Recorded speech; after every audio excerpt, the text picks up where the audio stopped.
welcome to Digital Reunification. A big part of this was going to be about our Lost to Found program, which is our texting program.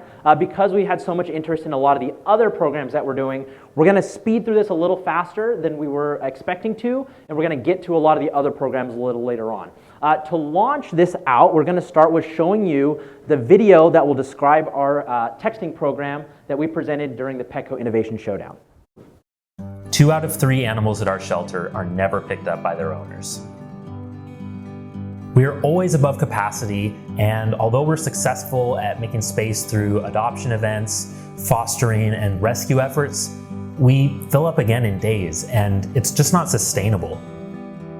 We have to get more animals back home. Most of these pets are fantastic, and we're always saying to ourselves, why wouldn't someone come for this dog? This has to be someone's cat. So what are the barriers for people picking up their pets?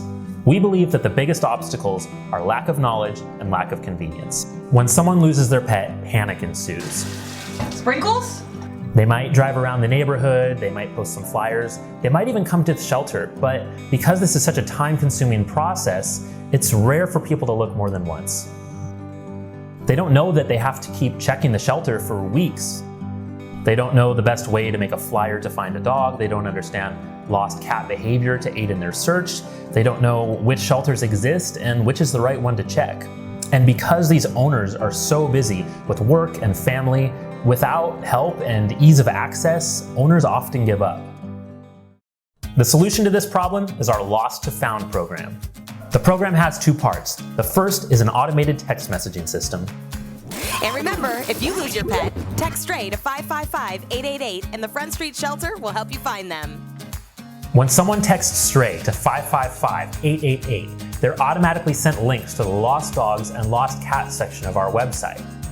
10 minutes after that, they receive 2 in-depth, evidence-based videos for how to find a lost dog and how to find a lost cat specific to our area. Subsequent texts will remind them to check Craigslist, send a link to the Finding Rover facial recognition app, send links to other local shelters, and more. Every 3 days, they'll be sent a link to our stray cats and dogs with an encouraging message reminding them to look and making it super easy to do so. People have their phones on them all the time, and texts have a 98% open rate. The second part of the Lost to Found program is sending fridge magnets with a Lost to Found number to every residence in our city. Enticing packaging ensures it'll be opened, and valuable coupons like a free ID tag, $5 microchip, and get out of the shelter free card ensures it'll be kept on the fridge. Magnets are so effective for this purpose because they'll be right there when the pet goes missing.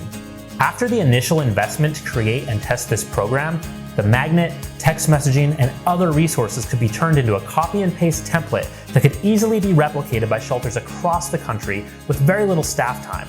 That's why this is such an incredible, life-saving investment opportunity. With your help, we can make more empty kennels and more happy reunions. Awesome. So before we dive into this a little bit, I figured we can talk a little bit about ourselves and tell you our story and how we got to where we are. So Gina, I know Gina touched a little bit earlier about how she sort of walked into the animal welfare industry as a city manager. I myself walked into animal welfare about 11 years ago, worked at all 3 shelters in Sacramento. I've been privileged to do every job from intake counselor all the way up to being an interim director at the Front Street Animal Shelter, being able to learn a lot. I think a lot of our success has really come from having a leader that believed in her staff and allowed us to come up with innovative ideas and allowed us to take risks.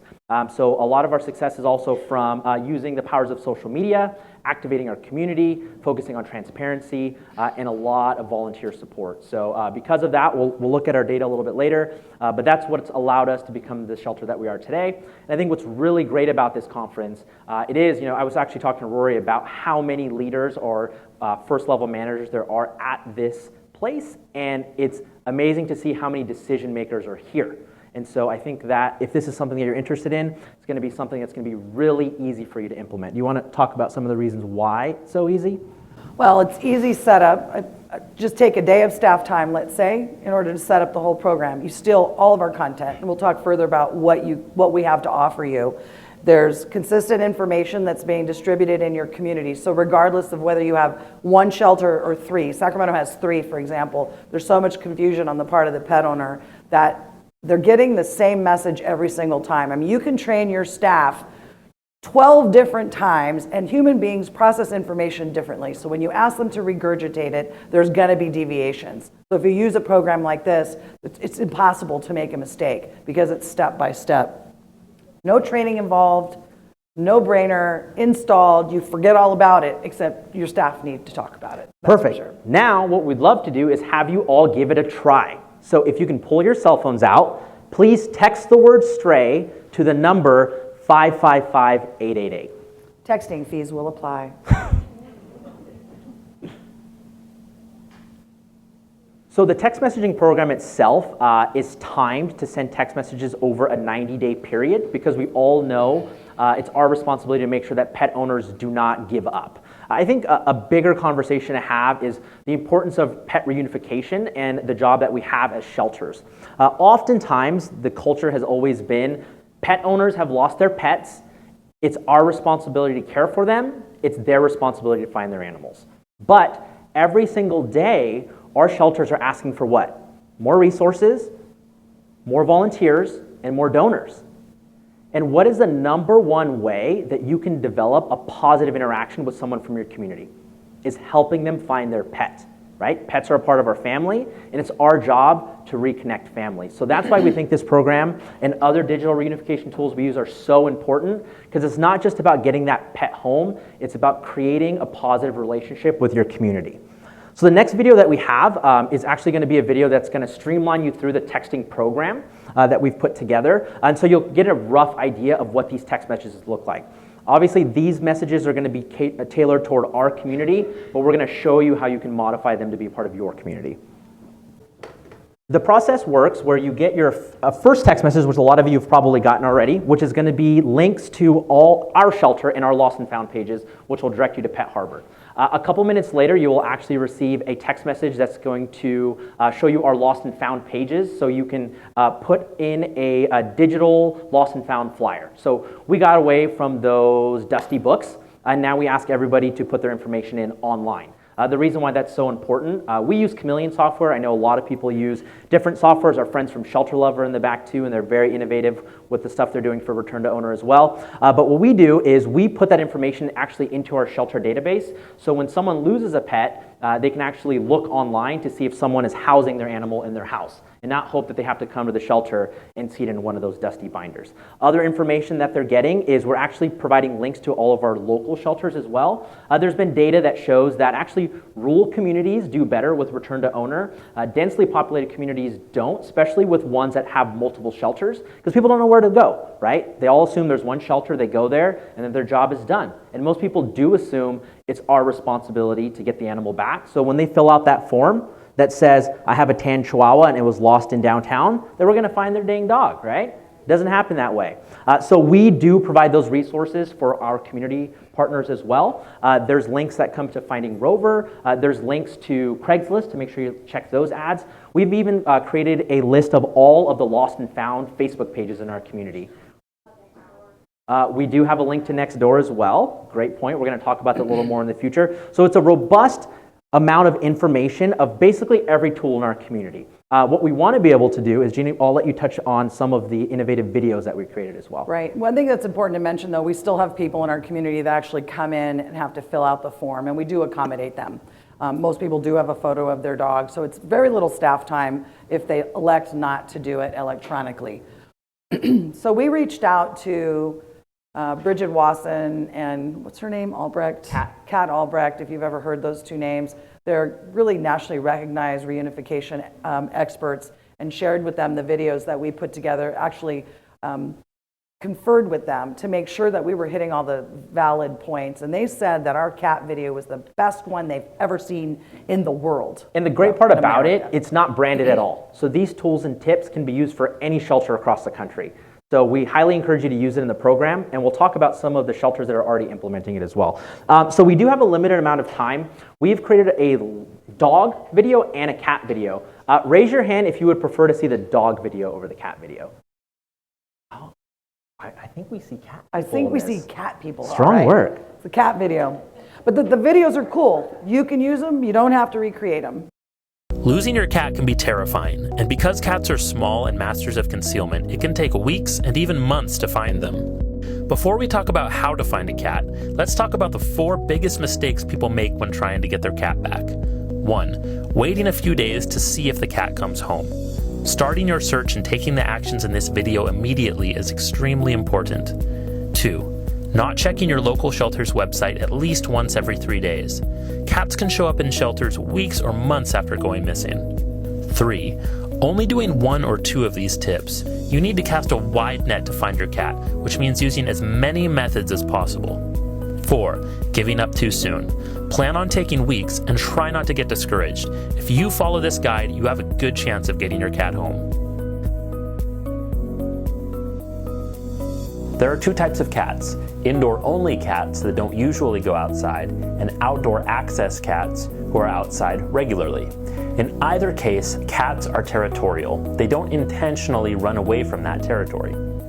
An indoor-only cat who gets outside typically panics from all the stimulus, bolts, and hides nearby. Research shows that they're found an average of 50 yards away. That's about 2.5 houses. A lot of people think that their cats are going to act like dogs and travel long distances, when in reality, they're probably just in a neighbor's yard. Outdoor access cats usually had a reason why they didn't come home, such as being chased by a dog or other cat into an unfamiliar area, getting trapped like in a shed or up a tree, or injured. And in the study, outdoor access cats were found an average of 344 yards away, or a 17-house radius, which is about the size of an average suburban block. But for both types of cats, they usually hide invisibly and in silence in a secluded area such as under a deck. A very friendly cat may come out quickly to approach people and get rescued, whereas skittish cats have been known to hide for 1 to 2 months before finally becoming hungry and desperate enough to approach a stranger and get rescued. That's why you can't give up too soon. Unfortunately, what typically happens is a cat gets lost, the owner doesn't know to do a boots on the ground search of the neighborhood, but they might post flyers or post to Craigslist, and they might even visit the shelter once or twice. But after a month, the flyer has been destroyed by the weather, the Craigslist ad has expired, and owners have given up due to grief fatigue, which is a very real phenomenon where we just want the stress to be over, so we give up. One way this happens is people think the cat must have been killed by a coyote or stolen, which are both very rare. The primary reason cats don't get home is because owners aren't implementing the right strategies and they're giving up too soon. So keep all this in mind as you follow these steps, and you'll have a massively increased chance of finding your cat. Step 1. Make sure the cat really is lost. Sometimes, especially if cats are scared, they'll find places you'd never expect them to hide. Check closets, cupboards, under furniture, and in upholstery. Step 2. Do a thorough search around your property. Check every nook and cranny. Scared cats may hunker down for days in a small space. If a cat is scared, it likely will not meow, as this would give away its location to predators. Just because you don't see or hear your cat doesn't mean it's not close to home. When it's nighttime, use a flashlight to look for the reflection of eyes in trees, bushes, and anywhere else a cat may be hiding. Cats are more likely to come out at night when it's quiet.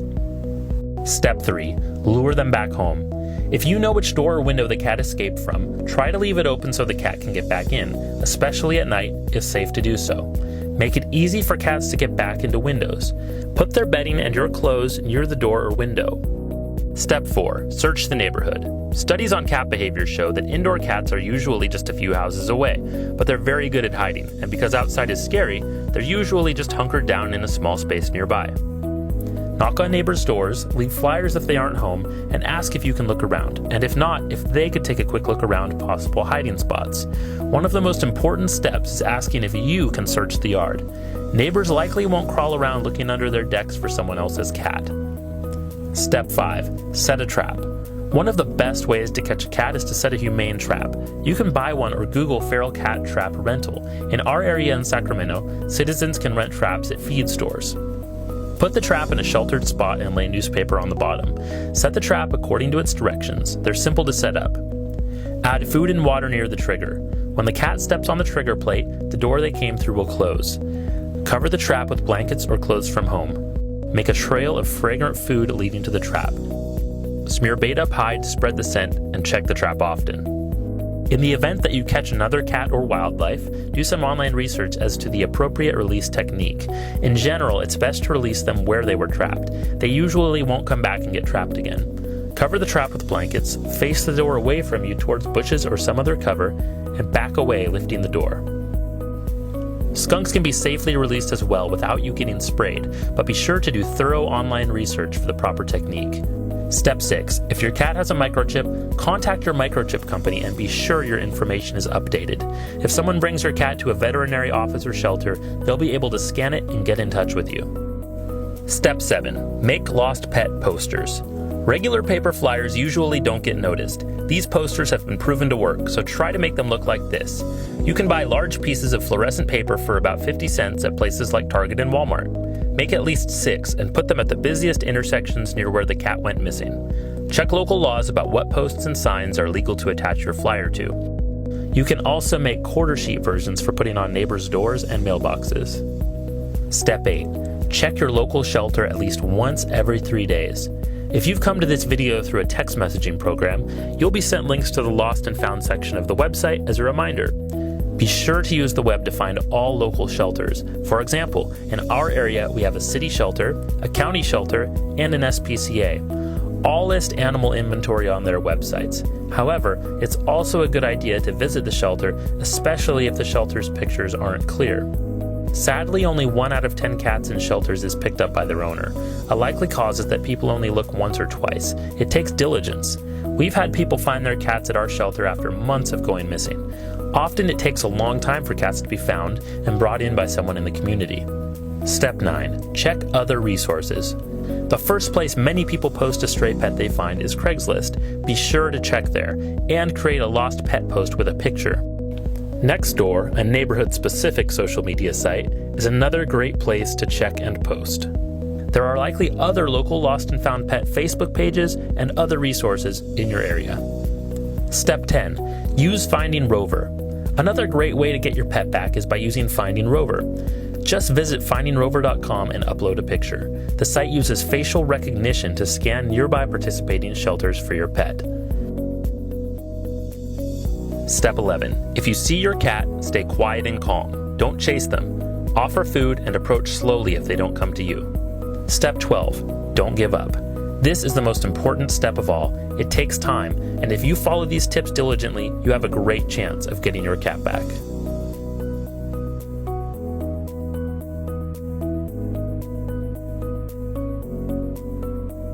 So let's dive in a little bit how. So luckily we were awarded the funds through the Petco Innovation Showdown. And so we were able to launch this product in our community. And let's talk a little bit about the tools that we use to market it. I know everyone says, hey, there's so many tools out there, but how do we get people in our community to use them? I think it's important to mention too, not everybody's going to get a grant or has the funding to do what we were able to do as a result of the Petco Foundation.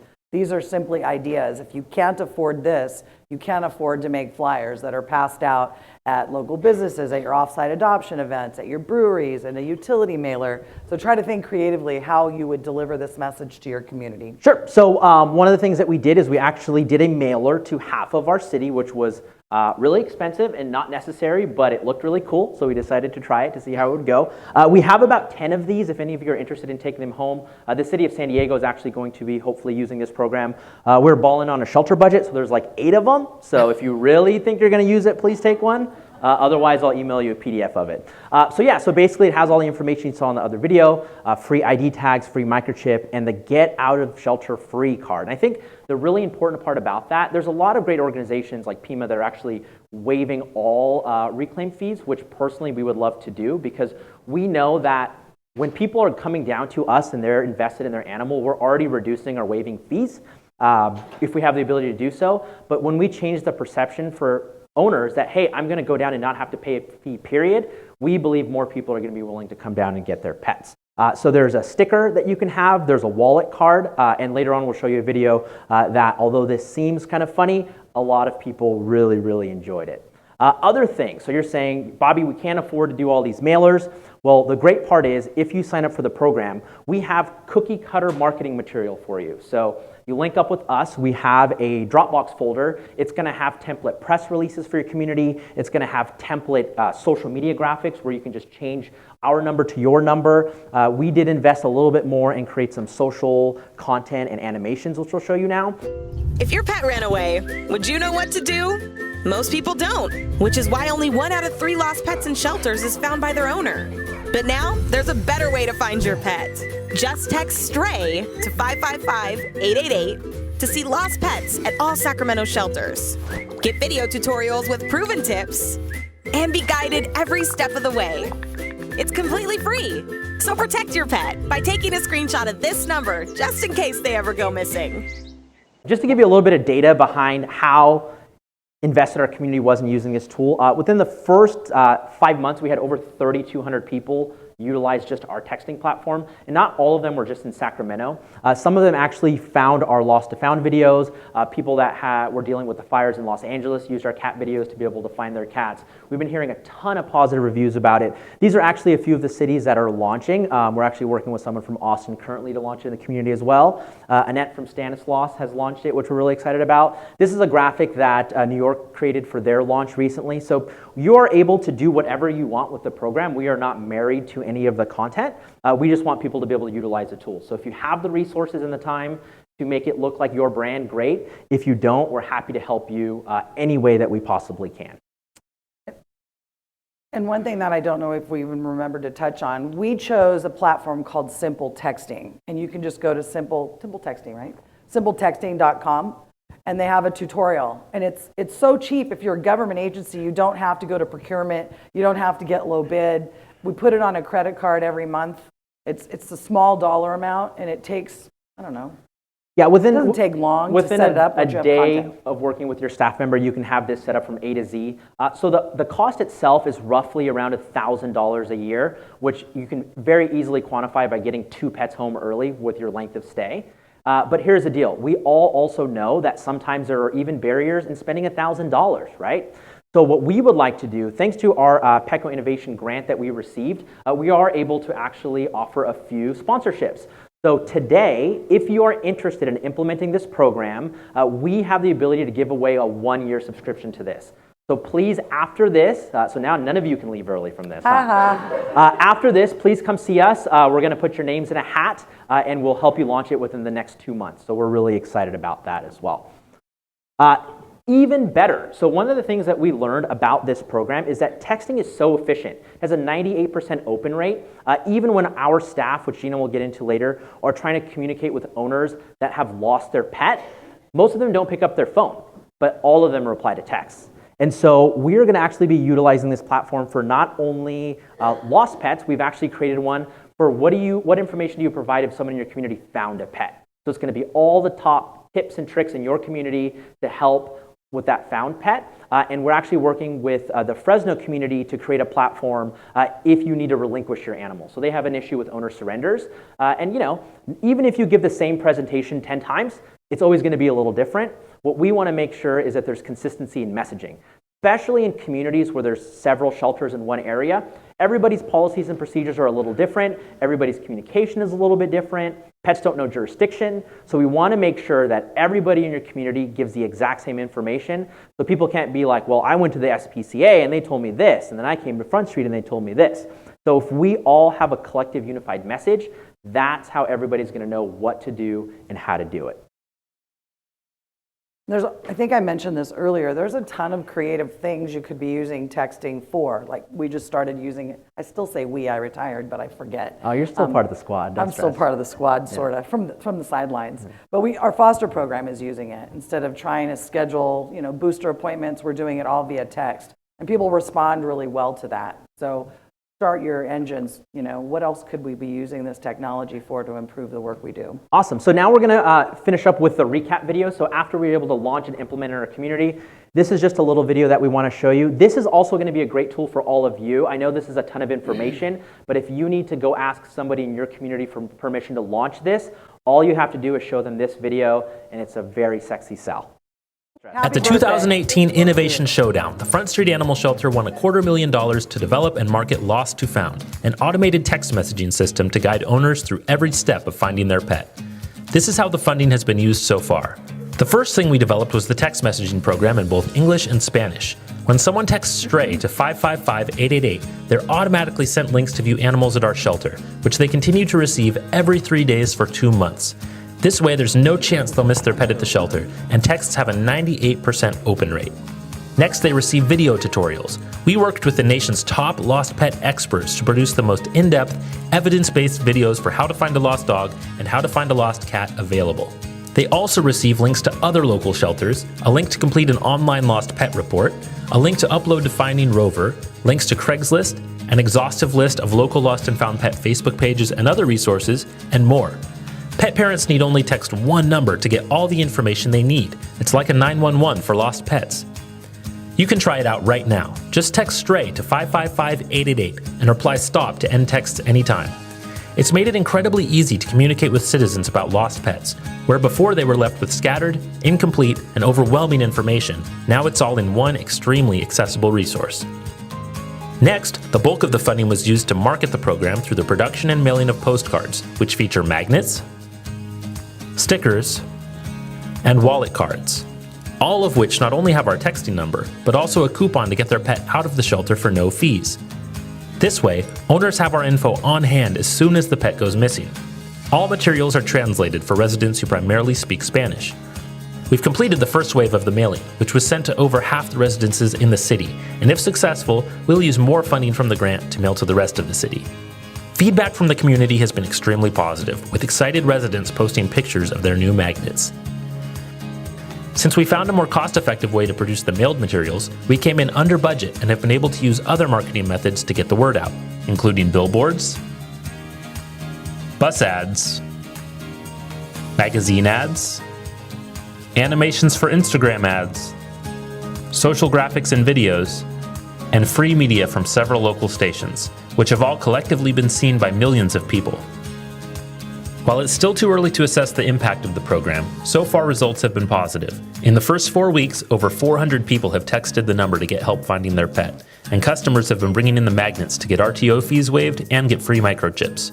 Here is the first of what we hope will be many pet reunifications thanks to the program, and it's impossible to say how many owners have found their pets in the community using the tips we provided, or how many animals were prevented from coming to the shelter in the first place, which is the ultimate goal of the program. We look forward to continuing to collect data to evaluate the long-term results of the program on intake and owner returns.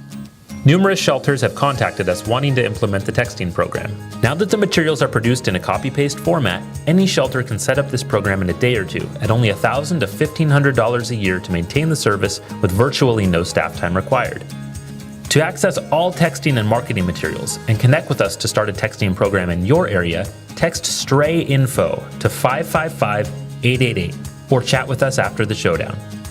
Thank you to all the organizations that made this possible for giving countless pet owners the most accessible, easy to follow resource for finding a lost pet ever created. And mind you, this is an older video. It's when we had to go back and tell the investors what we had done with their money. So the utilization of the program is far higher than what's quoted in that. Yeah, and another great resource that we've been using it for is actually for our cat adoptions. So our shelter, we take in well over 3,000 underage kittens every single year, and we have a ton of people inquire about individual kittens that are going to be available. We get so many inquiries during kitten season that we can never actually get back to them in time about individual kittens. Also, we don't know when they'll actually be up for adoption. We have to make sure that they're healthy enough, that they weigh enough, that they're altered. So what we did is we actually, on our website, which you can visit at frontstreetshelter.org, we set up a texting number on there, and we said, because we take in so many kittens and because we get so many inquiries, we cannot contact you about individual kitten adoptions, but text this number if you're interested in adopting a kitten, and every time we have a kitten adoption event on a weekend, everybody gets a text about it. So people will know where to be to adopt the kitten of their choice. So it's really been a great tool that we thought was only going to be for reuniting lost pets, and we're using it for every part of our shelter that we need that resource for. So going back to the data, I know Gina touched on this a little bit, but we have seen, thanks to a lot of things, not just lost and found, but our missing animal response team, our $5 microchipping, our free ID tags, using Nextdoor, which we'll touch on as well, finding Rover, skip tracing, and a lot of other tools, we've seen an increase in the pets that are coming in with identification, and we're also seeing a reduction of pets that are coming in because so many more pets are being reunited outside of the shelter. So what we'd love to do is, based off of this list, is there anything that anybody was interested in hearing more or learning more about that we can have Gina touch on? We have been trying to use email because that way we have a record of the conversation.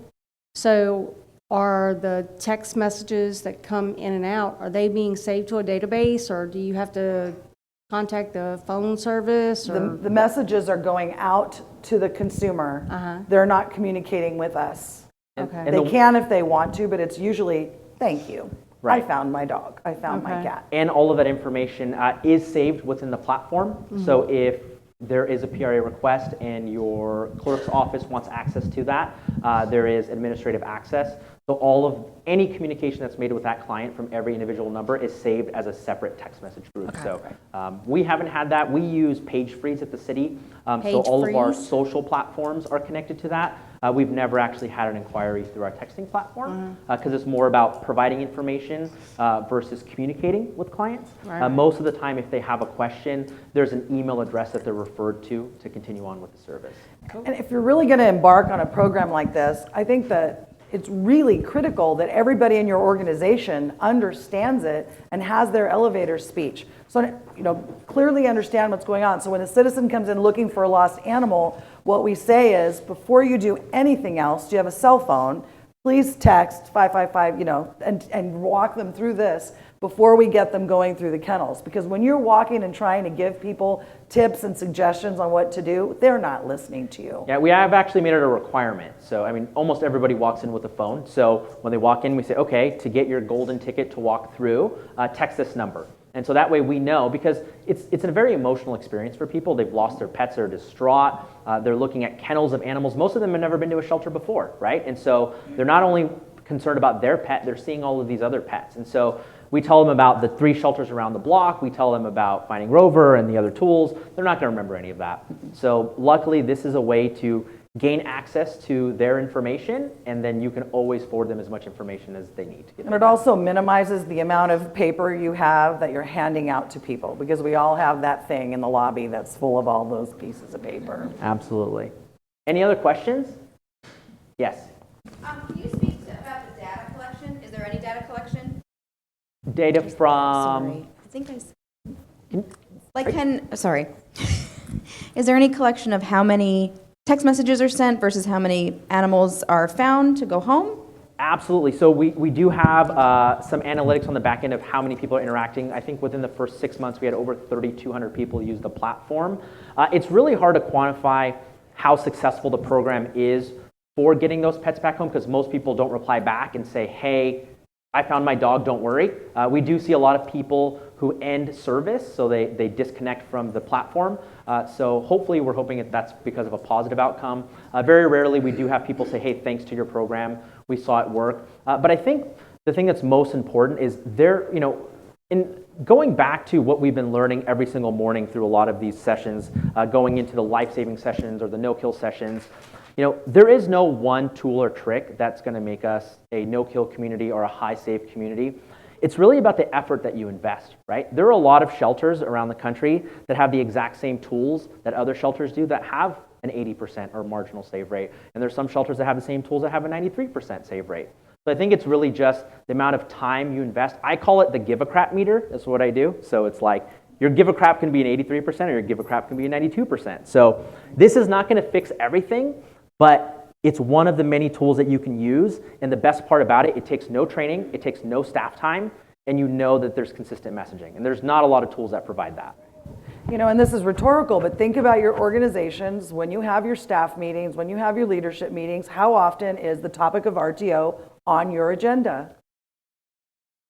Right. And we've all seen, too, there are so many dogs that come into our shelter, and cats, yes, and cats, that come into the shelter that we have a difficult time placing, right? That we believe have behavioral issues or behavioral concerns, that in that home environment are a perfect pet.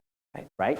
And They so have a name. it's our responsibility to try to get them back home, because at the same time, we're working on B model, we're working on de-stressing these dogs and cats, but there's nothing better for them in most situations than to be back in that original home. Now, the community response to this program in Sacramento was overwhelmingly positive. When your community thinks that you care about them and their pets, that is a positive thing. And let's just say this program in a year only helps 500 pets get back home where they belong.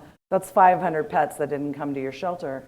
You know, we do have people that thank us. We've seen intake go down a little bit. I'd like to think it's all of the things that we're doing, but I really don't care, because I know it works. And imagine what it would be like if every shelter in this country was investing that much time and energy into RTO. Any other questions? Yes. Go ahead. Are there any companies such as Mickelson who supplies microchips for microchipping day or anything like that? You can if you send me an email, my email will be at the back, and I can certainly forward it to your representative. Where do you live? Florida. And I can hook you up with your representative. I don't sell microchips, so it's so nice not to be in sales. Matt, are you back there? Yeah. He's got a table in the other room. Go bother Matt. Okay. Ask him about his pants. Matt, are you going to be her Oprah, or are you just going to give her chips, buddy?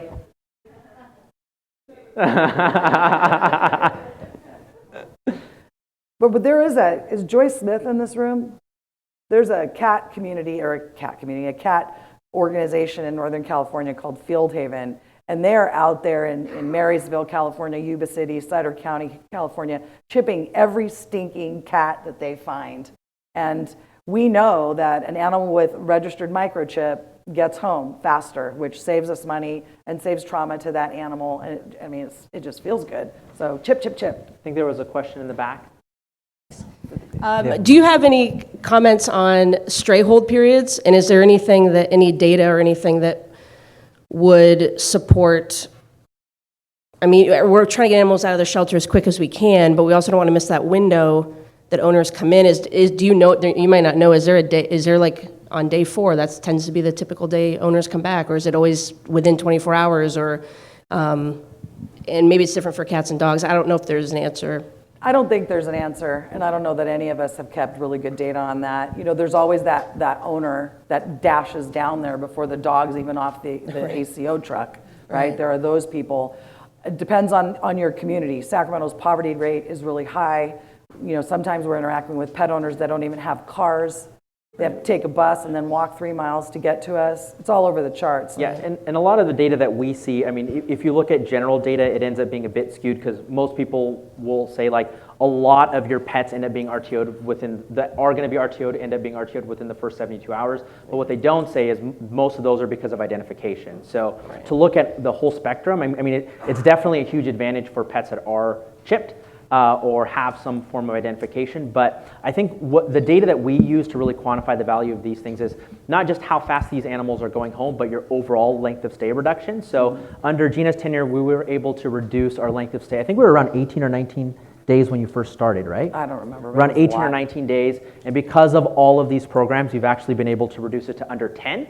And so the way that we quantify that value, roughly $30 a day when we divide the total cost of care per day. And so we're saving hundreds of dollars per pet. So even if you were to get 5 or 6 or 7 or 8 animals out because of this program, it would pay for it itself. So there's always ways to explain it to the bean counters, because we are not enterprise funds. We are typically not generating revenue for our government agencies, but what we are is social return on investment, right? We are changing public perception of our government agencies because of the type of life saving that we're doing, and we can save some money while saving more animals. So I think if you can explain that, people in your accounting departments or the fiscal responsibility people will be much more receptive.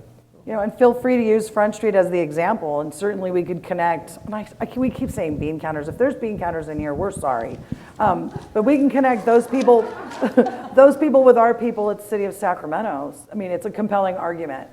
So I'm mostly asking if it's worth extend. That sounds. If it's worth what? Extending a stray period, or even we don't have a stray period for cats at all. We're not mandated to, so we just don't. But I mean, I bet I could probably. My executive director's here and loves all this, so I could probably talk her into should we implement some kind of stray period for cats? And if so, how, that's kind of just where, So it's mostly where I was going with For that. cats and dogs, you have a zero Well, for stray. dogs, we have a stray period, but not for cats. Sure. So, I mean, on our end, for us, in our perfect world, like especially with SNR and things that are coming out, if we had the medical bandwidth to be able to fix pets that fast or go through the medical side of things that fast, that would be a really great conversation to be having. But in most situations with the resources that shelters have, to shelter properly, I mean, most shelters are going to have to hold an animal at least 3 to 4 to 5 days before they can even get to that process. But if you have that many vets, if we can borrow some of your vets, Yeah, no kidding. that'd be dope. Yeah. Yeah. Any other last questions before we wrap? The Finding Rover, is that automatically connected to shelter software? Like, so you could have your shelter set up so at least it's going on our end? Well, absolutely. So you would want to become a Finding Rover partner for 2 reasons. One, if your stuff is on Pet Harbor, it'll still pull your data. They are pulling that information. So when they're using the facial recognition tool, it's using a lot of the places where you're already pushing data out to. But the beauty of when you are a partner of Finding Rover is because once that pet is adopted, it's no longer on any sort of outward-facing platform. So when you are a partner, they will upload all of those animals to their platform as adopted animals. So it'll save the owner's information then. So it is a great resource, and it's a great resource for adoption as well. So people can upload a picture of any pet that they want, and it'll show pets that look just like that in your shelters. Is there a donation ask in the process? That's a really good question. I like your thinking. Can we put one in the there? app, in the app, there's not currently a donation ask, but that is a brilliant idea, and I'm sure it'll happen on Monday. Yeah. Well, strong work. Nice job. That's a beautiful idea. Well, and actually the beauty of this technology is all we are providing is a platform, and we're providing you a template, and you can do whatever the heck you want with it. You know, if you want the donation to come first or to come last or in the middle, you can do whatever you want. We're just here to help facilitate, and hopefully once other people become ambassadors of this program, because we're not getting paid to be able to help others launch, we're hoping to find 4 or 5 other shelters that will help us be able to help even more shelters launch. So if you would like to be one of those people, we would love that. Awesome. Any last questions? Let's not, there is a question in the back, but don't forget, we have a scholarship, or not scholarship, but Sponsorship. Sponsorship. Yep. Yeah, we're going to college, RTO school. Yes, so does everybody know what Nextdoor is? It's a platform used for neighborhoods. Sacramento has 219 unique neighborhoods. Each of them has their own Nextdoor account, right? We were granted, under the City of Sacramento's Nextdoor account, our own login, which we created our own logo, our own templates, and we were very, very careful not to abuse this privilege. Nextdoor will not give it to you readily. You've got to go to whatever organization in your city. It's usually the police, the sheriff, or the city manager's office that has the master account. Michelson is trying to work with Nextdoor to see if we can make it easier for shelters to gain access.